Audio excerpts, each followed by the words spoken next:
Hello, my dear students. আমি আজকে যে লেসনটা নিয়ে আমরা আলোচনা করব সেটা হচ্ছে ডেটা ফ্লো ডায়াগ্রাম, ডিএফডি। তোমাদের মনে আছে আমরা আগের লেসনে যে আলোচনাগুলো করেছিলাম সেখানে আমরা একটা বলেছিলাম যে সিস্টেম অ্যানালাইসিস লাইফ সাইকেলে সেই লাইফ সাইকেলের মধ্যে যে টুলসগুলো ইউজ করে সিস্টেমটাকে ডেভেলপ করা একজন সিস্টেম অ্যানালিস্ট, তার মধ্যে থেকে একটা টুলস হচ্ছে data flow diagram.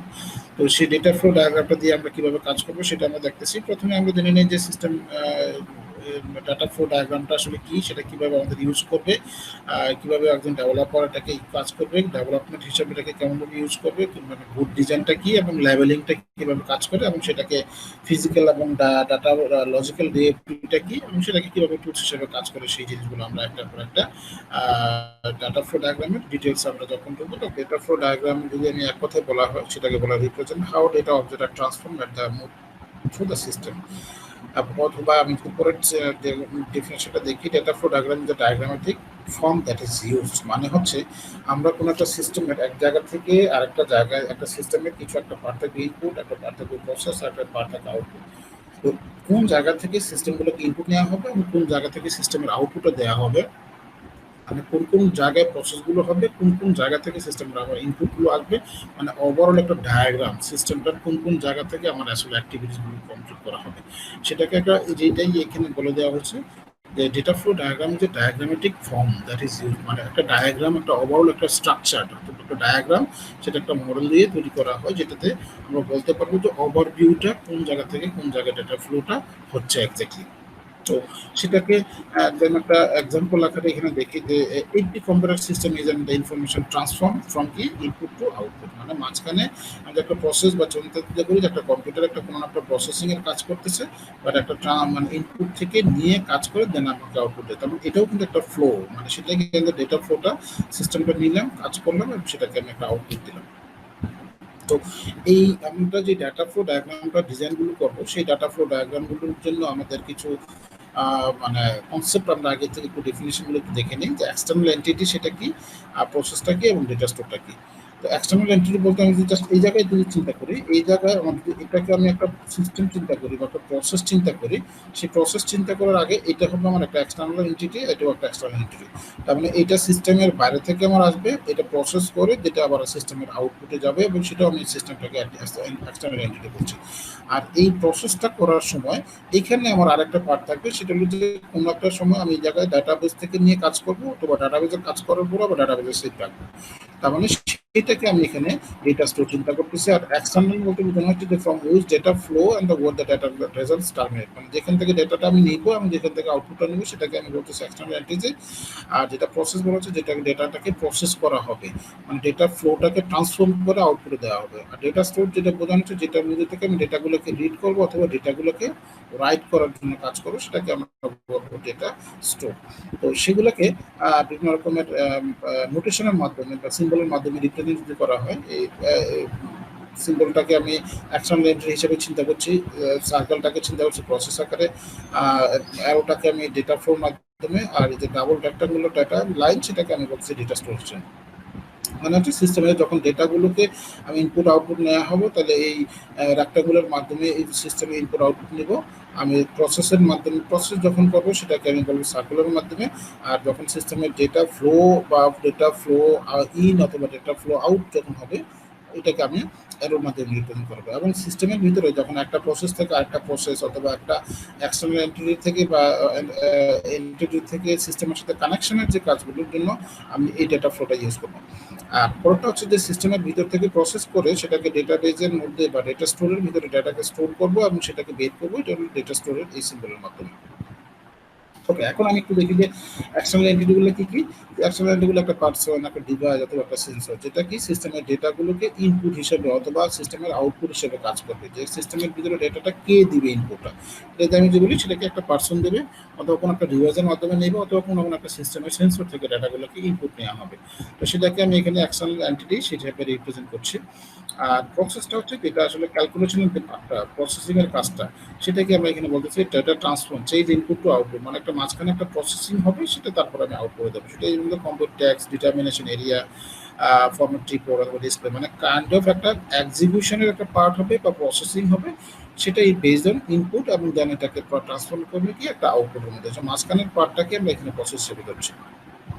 Data flow এখানে এই যে আমি যদি এটাকে একটা মানে এই সার্কুলারের এখানে মানে সার্কুলার এখানে যদি আমি এটাকে প্রসেস হিসেবে চিন্তা করি, তাহলে ভেজ এবং হাইট দুটো প্যারামিটার এবং দুটো প্যারামিটার সিস্টেমের ফ্লোতে এই এরোর মাধ্যমে ডেটা সিস্টেমকে ফ্লো করছে, ইন করছে এক্সটার্নাল সিস্টেমের বাইরে থেকে, এবং কমপ্লিট করার পর একটা আউটপুট দিচ্ছে, সেটা হচ্ছে কি এরিয়া।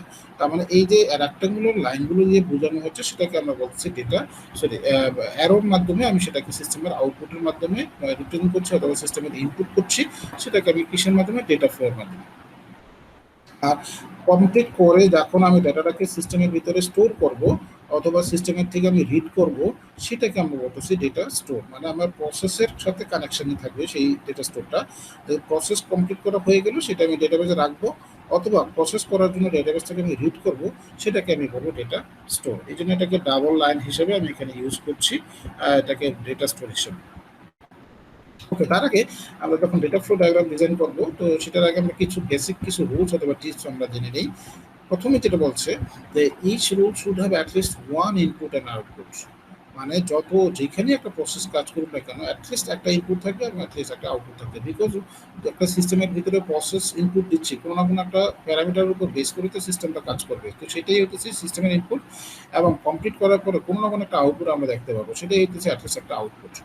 তারপরে each data store should have at least one data flow in and one data flow out। মানে ডেটাবেজের সাথে কানেক্টেড যদি থাকবে অথবা ডেটা স্টোরের সাথে যখন প্রসেসের কানেকশন থাকবে, তাহলে ডেটাকে স্টোর করা এবং সেটাকে পরবর্তীতে রিট্রাইভ করা, দুটো অপশন এখানে থাকা লাগবে, সেটাকে আমরা বলছি data store. Data store in a system must go through এই প্রসেস। তার মানে ডেটা স্টোরটা কোনো না কোনো একটা প্রসেসের থ্রুতেই আসলে বেসিক্যালি কাজ করবে। All process in a ডিএফডি go through another process or data store. মানে একটা প্রসেস আরেকটা প্রসেসের ইনপুট হিসেবে কাজ করতে পারে, অথবা আরেকটা প্রসেসের সাথে ডেটা স্টোরের সাথে কানেক্টেড হইতে পারে। ওকে, এখন আমি এই বেসিক রুলসগুলোর উপর চিন্তা করে আমি দেখি যে ডেটা ফ্লো ডায়াগ্রামটা আসলে কিভাবে ডিজাইন করা যায়। তো সেটার মধ্যে থেকে প্রথমে আমরা একটু জেনে নিই যে ডেটা ফ্লো ডায়াগ্রাম ডিজাইন করার জন্য কিছু লেভেল ইউজ করা হয়। সেই লেভেলগুলো হচ্ছে বলা হচ্ছে যে data flow diagram can divide into the progressively more details using the level and layers. সেটাকে মানে ডিটারমাইন করা হয় 0, 1, 2, 3, এবং সামটাইমস এটা 3 লেভেল পর্যন্ত যেতে পারে অথবা তার উপরে যেতে পারে। বাট বেসিক্যালি আমরা যে কাজগুলো করবো সেই কাজগুলো 0, 1, 2 এর মধ্যে আমাদের নর্মালি থাকবে। তো 0, 1, 2টা আসলে কি সেটা আমরা একটু দেখে নিই। প্রথমেই বলা হচ্ছে যে ডিএফডি 0, মানে বলা হচ্ছে যে DFD 0 is called context diagram, অথবা একটা basic overview of the whole system or process being analyze or model. মানে ওভারঅল একটা ডায়াগ্রাম, সিস্টেমের ভিতরে কি কি ইনপুট আমার আসতেছে, কে প্রসেস করতেছে বা কে সিস্টেমের কাজ করে আমাকে কি আউটপুট দিচ্ছে। মানে সিস্টেমের একটা জাস্ট একটা আউটপুট, একটা মানে কাইন্ড অফ একটা কি বলে সেটাকে, মানে মডেল একটা যে আমি কীভাবে সিস্টেমের মধ্যে দেবো আর কীভাবে একটা ওভারভিউ একটা আইডিয়া দিয়ে আমি কীভাবে সিস্টেমের আউটপুটটা দেবো, মানে কাইন্ড অফ একটা ওভারভিউ একটা ডায়াগ্রাম, সেটা কি সিস্টেমের সাথে এক্সটার্নাল এন্টিটিগুলো কীভাবে সিস্টেমের সাথে কানেক্টেড হতে থাকে সেটাই বলেছে। It is design to be at a glance view showing the system at a single high level process with the relationship to external entities। External এন্টিটিগুলো সিস্টেমের সাথে কীভাবে কানেক্টেড থাকবে, কীভাবে তারা সিস্টেমে রিকোয়েস্ট করবে এবং সিস্টেম থেকে কীভাবে আউটপুটগুলো পাবে। এটা হচ্ছে একটা কাইন্ড অফ একটা কনটেক্সচুয়াল ডায়াগ্রাম বলা হয়, অথবা ডিএফডি মানে ডাটা ফ্লো ডায়াগ্রাম 0 হিসেবে রিপ্রেজেন্ট করানো হয়। এটা যদি একটা এক্সাম্পল বলা হয় যে আমি মানে ইউজাররা বা গেস্টরা সিস্টেমের মধ্যে একটা ওদের রিজার্ভেশনের জন্য দিবে, সেটার জন্য কি ইনফরমেশন কিছু ফিল আপ করে রিকোয়েস্টটা পাঠাচ্ছে, তো সেই রিজার্ভ অথবা ক্যান্সেলের জন্য অ্যাডমিন সেই কাজটা করে দিয়ে ইনফরমেশন অ্যাড করে দিয়ে তারপরে সেটাকে পাঠিয়ে দিচ্ছে, সেটা রোগ ইনফরমেশন সে পেয়ে গেলো। আবার এমন হতে পারে যে ক্যান্সেলের জন্য দিল, তো ক্যান্সেলের রিকোয়েস্টটা গেলো, ইনফরমেশনটাকে অ্যাড করে দিয়ে আবার পাঠালো। মানে হচ্ছে যে আমি যদি এটাকে একটা সিস্টেম চিন্তা করি, এই সিস্টেমের সাথে আমার অ্যাজ এ গেস্ট আমি একটা অর্ডার দিচ্ছি, সেই অর্ডারটা আমাকে সিস্টেম কিভাবে দিচ্ছে, মাঝখান থেকে কিভাবে আমাকে অ্যাডমিন কাজগুলো করে দিচ্ছে, এটাকে আমি একটা সিস্টেম চিন্তা করি। আমি রিকোয়েস্ট করলাম, আমাকে রিকোয়েস্ট দিল, আমি রিকোয়েস্ট করলাম, আমাকে আউটপুট দিল। তো এটাকে একটা ওভারভিউ একটা ডায়াগ্রাম হিসেবে রিপ্রেজেন্ট করানো হয়, সেটাকে আমরা বলবো সেখানে ডিএফডি অথবা কনটেক্সচুয়াল ডায়াগ্রাম। তো সেটাকেই আমরা যদি এখানে পরবর্তীতে যদি আমি চিন্তা করি যে ডিএফডি 1টা কি, DFT 1টা বলতেছে যে DFT level 1 provides one more detailed breakout of a piece of the context level diagram। মানে আমরা এতক্ষণ পর্যন্ত এখানে যদি এই এক্সাম্পলটা দেখি যে আমি এই ফিল্টার রিজার্ভেশন করার জন্য রিকোয়েস্ট করলাম আর আমাকে আউটপুট দিয়ে দিল, কিন্তু কিভাবে হলো, কোন হ্যান্ডের মাধ্যমে কয়টা প্রসেসের মাধ্যমে কাজটা হলো আমি কিন্তু এটাই আপাতত কালে জানি না। আমি রিকোয়েস্ট করলাম আর আমি পেয়ে গেলাম, বাট এই রিকোয়েস্টটা কমপ্লিট করার পর্যন্ত আমাকে কয়টা হ্যান্ড পর্যন্ত যাওয়া লাগছে অথবা কয়টা হ্যান্ড পর্যন্ত গিয়ে আমাকে কাজটা কমপ্লিট করা লাগছে, সেই জায়গাটার ওয়ান লেভেল ডিপার আমি যখন ঢুকবো, ওয়ান লেভেল ডিটেলসে যখন আমি ঢুকবো, সেটাকে আমি বলবো ডিটেল লেভেল 1। তো সেটাই কেন বলা হচ্ছে যে DFT 1 level provides a more detailed breakup for piece of the context level diagram।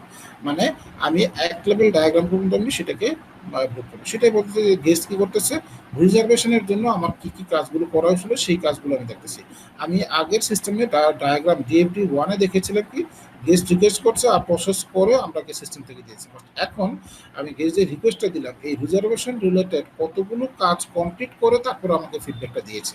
তো সেটাই হচ্ছে DFT লেভেল 1। মানে আমি যে রিকোয়েস্টটা করেছিলাম কিসের জন্য, রিজার্ভেশনের জন্য। রিজার্ভেশনের জন্য ওরা তো রুম সিলেক্ট করছে, রুম প্রসেস করছে, রুম রিপোর্ট করতেছে, অ্যাডমিনের সাথে ইনকোয়ারি করতেছে, আপডেট ইনফরমেশন আপডেট করতেছে, ডেটাবেস আপডেট করতেছে, তারপর রিজার্ভেশনের ফাইল ক্রিয়েট করতেছে। এই যে কমপ্লিট একটা প্রসেস বেসড অন কিসের উপরে, রিজার্ভেশন প্রসেসের উপরে। অথচ এই জায়গায় কিন্তু আমি দেখেছিলাম কি জাস্ট রিকোয়েস্ট পাঠাইছি আর আমি পেয়ে গেছি। বাট এই রিজার্ভেশনের জন্য যে বাকি যে প্রসেসগুলো কমপ্লিট করা লাগছে ওয়ান হ্যান্ড ডিপার, মানে এক লেভেল 1, সেটাই বলা হচ্ছে যে DP level provide detail more detail breakout of three of the level 1। মানে সেইটাকে এক লেভেল ডিটারমাইন করানো হবে, সেটাকে আমরা বলছি ডিপি 1। এবার আমি আসছি ডিপি 2টা কি, DP 2 then goes to the one step deeper in the level 1। মানে লেভেল 1 এর আরো এক স্টেপ ভিতরে সেটাকে কাজ করতেছে, one step deeper into the parts level of the level 1। সেটাকে আমরা বলতেছি ডিপি 2। মানে আমি যদি ডিপি লেভেল 2টাকে ক্রিয়েট করতে চাই, তার মানে ওয়ান লেভেলের আরো এক স্টেপ ভিতরে আমাকে কাজ করতে হবে, সেটাকে আমরা বলতেছি ডিপি 2। সেটাই এখানে দেখানো হচ্ছে যে আমি গেস্ট কোনো একটা করতেছি, কোনো একটা কোয়েরি প্রসেস, সেটা করার জন্য রিজার্ভেশন করতে হবে, সেটা করার জন্য সার্চ করতে হবে কোন কোন প্রসেসে শুধুমাত্র রিকোয়ারমেন্ট রিজার্ভেশনের জন্য আমাকে আরো কি কি কাজগুলো করা ছিল। আমি যে এখানে এক্সাম্পল দিই, রিজার্ভেশন করানোর জন্য আমাকে হয়তো কোনো একটা রুল প্রসেস সিলেকশন সার্চ করা লাগতেছে, সার্চ করার জন্য হয়তো আমাকে অন্য কোনো টুলস ইউজ করা লাগতেছে। এই যে মানে এটাকে আমি রিজার্ভেশন করতেছি, রিজার্ভেশন করার জন্য আরেকটা প্রসেস, এটা কিন্তু আরেকটা প্রসেস। এই প্রসেসটা করার জন্য আবার আমাকে কি কি করা লাগছে, তারপরে এখানে আমি রিজার্ভেশন প্রসেস করতে গিয়ে রিপোর্টে অ্যাডমিন করতেছি, অ্যাডমিনের জন্য আবার আমার এখানে সাব কোনো প্রসেস আছে কিনা, এটাই হইতেছে রিপোর্ট ডিউটি লেভেল 1। কিসের জন্য, শুধুমাত্র রিজার্ভেশন প্রসেসের জন্য। তো সেটাকে আমরা বলতেছি ডিউটি লেভেল 2। সেই ডায়াগ্রামটা এখানে আমি দেখানো হচ্ছে যে একটা প্রসেস ঢুকলাম, ঢুকে গিয়ে আমার আরেকটা প্রসেসের ভিতরে গিয়ে আমি সেটাকে আমি কাজটা কিভাবে কমপ্লিট করলাম, সেটাই হচ্ছে আমি ডিউটি লেভেল 2। ডিএফডি লেভেল 3টা ক্ষেত্র বিশেষে অনেক সময় খুব কম থাকে নর্মালি, বাট 3টাই আনকমন, 4টা 3 মানে 3-4 নর্মালি থাকে না, বাট নর্মালি 3টাই একেবারে আনকমন। তো আমরা সেই 3টার মধ্যে আমরা যাচ্ছি না, বাট ডিএফডি 3 and 4 এই দুটো জিনিস আছে, জাস্ট আমরা একটু এটিভি জায়গা দেখি, বাট এটা হচ্ছে মোর কমপ্লেক্স। এই জায়গায় এতক্ষণ আমরা যেই ডায়াগ্রামগুলো দেখে আসলাম, সেই ডায়াগ্রামগুলোর মধ্যে থেকে আমরা দুটো জিনিস এখানে একটু আইডেন্টিফাই করে নিই। সেটা হলো যে লজিক্যাল ডিএফডি কি এবং ফিজিক্যাল ডিএফডি কি। লজিক্যাল ডিএফডিটা হচ্ছে মানে একটা সিস্টেমের ভিতরে আমি এক্স্যাক্টলি ভিতরে বিজনেস অপারেশনটা কি, আমি যদি বলি যে আমার সাথে ক্লায়েন্টের কোনো একটা কানেকশন, আমি একটা রিকোয়েস্ট করলাম এবং রিকোয়েস্ট আমাকে দিল, এটা হচ্ছে আমি যেটাকে বলতেছি ফিজিক্যাল, আমি কাজ করলাম আমাকে কাজের রিপ্রেজেন্ট দিল। বাট ভিতরে বিজনেসের অপারেশনটা কি, লজিকটা কি, যে আমি রিকোয়েস্টটা করলাম, এই রিকোয়েস্টটা করলে কত তারিখ থেকে কত তারিখের কন্ডিশনের মধ্যে কাজ করতেছে, কোন সময়ের মধ্যে কাজ করতেছে, কোনো ওয়েবার আছে কিনা, কোনো ডিসকাউন্ট আছে কিনা, কোন ইউজার হইলে কি ধরনের ডিসকাউন্ট পাবে, কোন ইউজার হইলে কোন ধরনের অপশন আছে, এই জিনিসগুলোকে ভিতরের যে ইন্টারনাল কাজটা সেটাকে আমরা বলতেছি বিজনেস অপারেশন, অথবা সেটাকে আমরা বলতেছি লজিক্যাল। বাট অ্যাকচুয়ালি কাজগুলো যখন হচ্ছে সেটাকে আমরা বলতেছি ফিজিক্যাল। মানে সেটা এখানে এক্সাম্পল রয়েছে ফিজিক্যাল, আমি এখানে বলতে জাস্ট মানে মানে আমি জাস্ট একটা দেখতেছি যে কানেকশন হচ্ছে।